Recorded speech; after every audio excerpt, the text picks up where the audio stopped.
Ready. मानकाशुलिपि अभ्यास 103। देश भर के प्राथमिक और माध्यमिक स्कूलों के अध्यापकों को आज दूसरी बार राष्ट्रीय पुरस्कार दिए जा रहे हैं। पूर्ण विराम।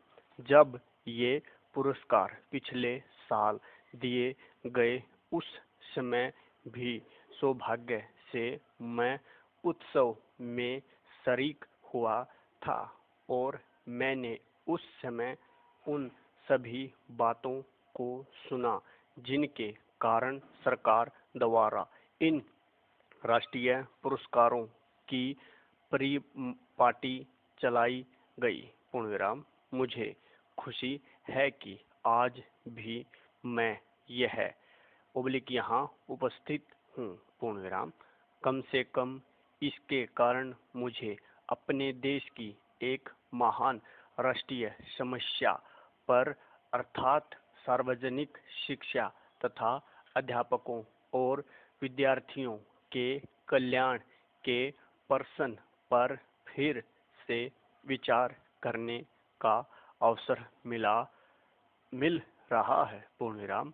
यह कहना गलत न होगा कि इस एक वर्ष की अवधि में यह समस्या जो सदा ही आवश्यक थी वह भी अधिक आवश्यक और गंभीर बन गई है। पूर्ण विराम। पैरा।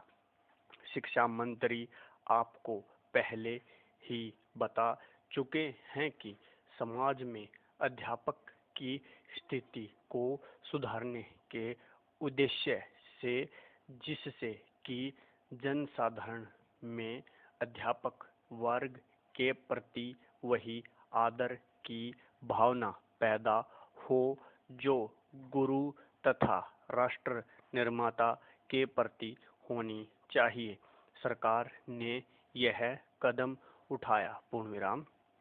बहुत समय से यह शिकायत सुनने में आ रही है और यह निराधार भी नहीं कि अध्यापकों को उनकी भारी जिम्मेदारियों को देखते हुए न तो समाज द्वारा मान्यता दी गई है और न भौतिक सुख समृद्धि के साधन। पूर्ण विराम। अब समिति साधनों के कारण अध्यापक अपनी जीविका की समस्या में ही उलझा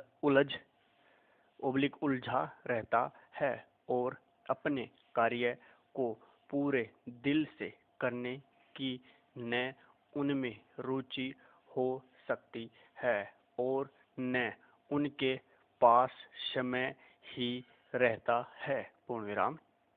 ऐसे समाज में जहाँ वित्त और लौकिक साधनों द्वारा ही आदर की भावना को आंका जाता है, अध्यापक अपने आप को ऐसे यात्री के समान समझता है जिसे किसी न किसी प्रकार जीवन की लंबी और सुखद यात्रा तय करनी है। पूर्ण विराम।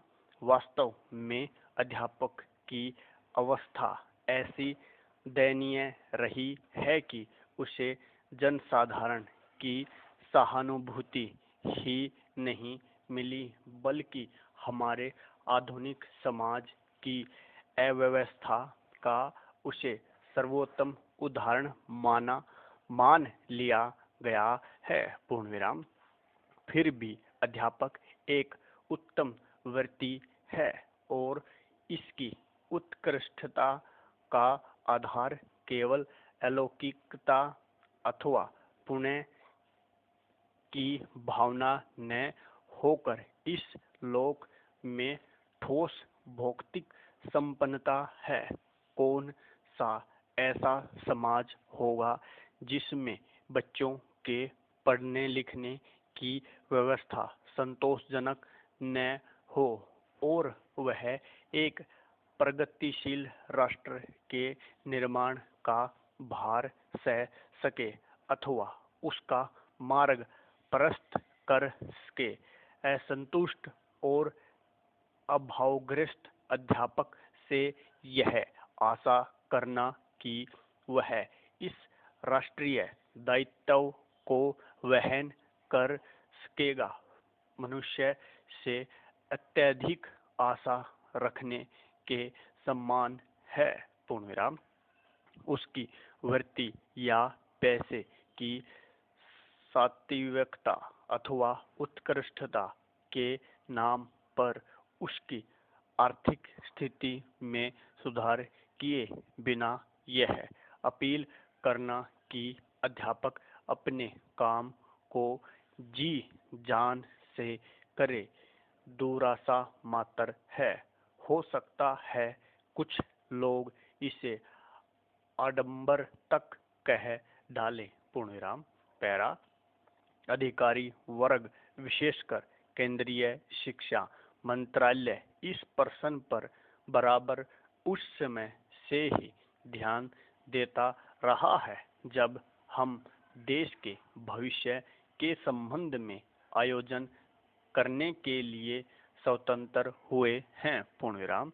वास्तव में यह सवाल भौतिक साधनों का है क्योंकि अध्यापकों को वेतन मिलने चाहिए और देशव्यापी साक्षरता आंदोलन को देखते हुए प्रति वर्ष अध्यापकों की संख्या में वृद्धि की व्यवस्था होनी चाहिए। पूर्णविराम।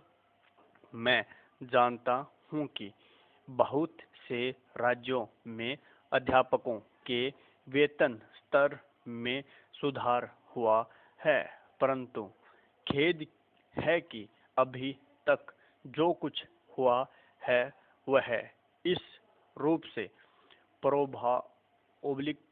प्रावोत्पादक या संतोषजनक नहीं कहा जा सकता। पूर्णविराम।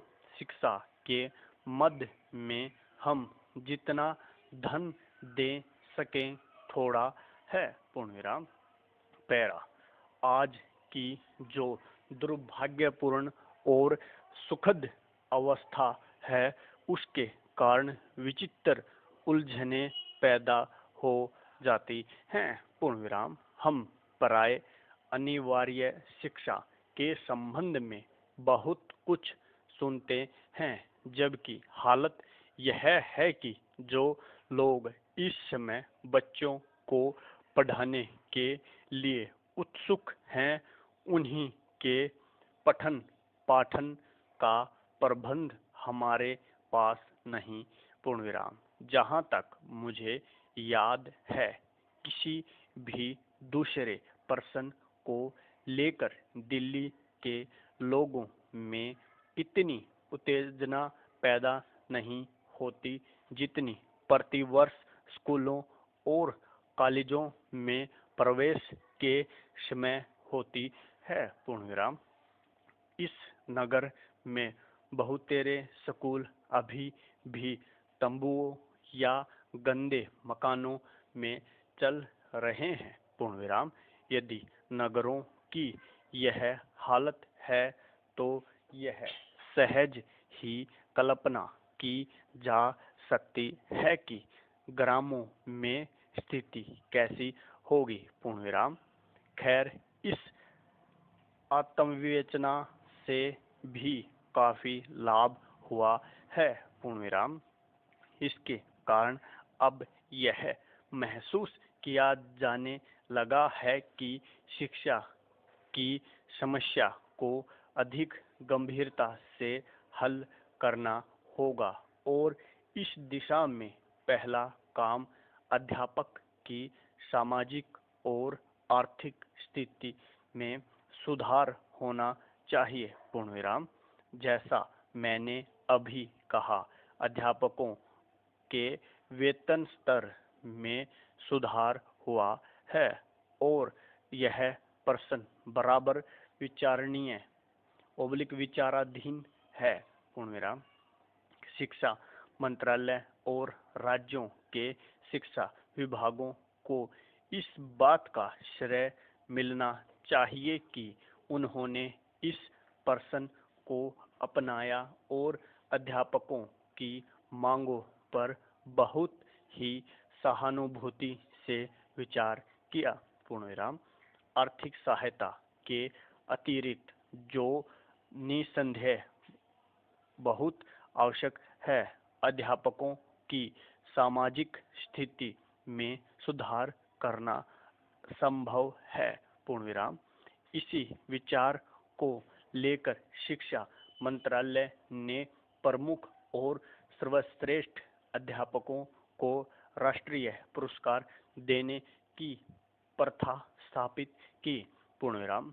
मेरा विश्वास है कि यह कदम हमने ठीक दिशा में उठाया है। पूर्णविराम। राष्ट्रीय पुरस्कार कलाकारों, विद्वानों, किसानों आदि को भी दिए जा रहे हैं। पूर्णविराम।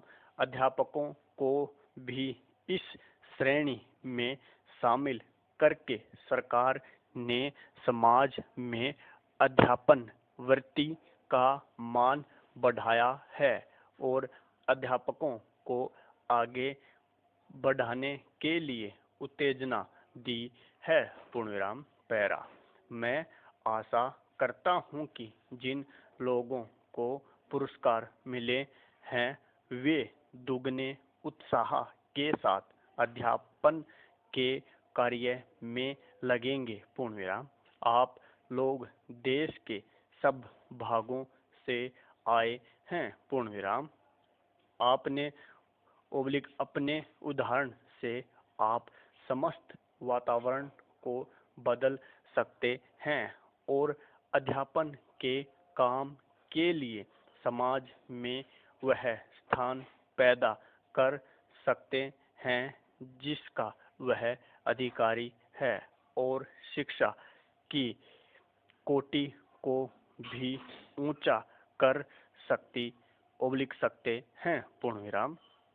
ऐसा करने से आपको यह संतोष मिलेगा कि आपने अपने दायित्व का पालन किया और नवीन भारत के निर्माण में हाथ बटाया। पूर्णविराम। पैरा। मैं नहीं जानता कि वेतन सत्रों के अतिरिक्त अपने अध्यापकों को दूसरी सुविधाएं देने पर विचार भी किया है। पूर्णविराम। मैं समझता हूँ कि अध्यापकों को अपने बच्चों के शिक्षण, डॉक्टरी सहायता और घरों के संबंध में कुछ सुविधाएं मिलनी चाहिए। पूर्णविराम। उन्हें वे सब सुविधाएं मिलनी चाहिए जो साधारणतः सरकारी कर्मचारियों को उपलब्ध हैं। पूर्णविराम। अनिवार्य प्रोविडेंट फंड और बीमा आदि की सुविधाएं भी अध्यापकों को दी जा सकती हैं। पूर्णविराम। पैरा। जिन्हें आज राष्ट्रीय पुरस्कार मिले हैं, मैं उन सबको बधाई देना चाहता हूँ। पूर्णविराम। मैं आशा करता हूँ कि जो सम्मान आपको मिला है उससे आप ज्ञान और विद्या की ज्योति को देश भर में फैलाने में समर्थ होंगे। पूर्णविराम। हमारे शास्त्रों में और हमारी राष्ट्रीय परंपरा में विद्या दान को जीवन का सबसे बड़ा दान माना गया है। पूर्णविराम। मेरी यह आशा और प्रार्थना है कि सेवा की भावना और ज्ञान के प्रसार की इच्छा से आप प्रेरित हों और आपके द्वारा यह प्रेरणा समस्त अध्यापक जगत में फैल जाए। पूर्णविराम।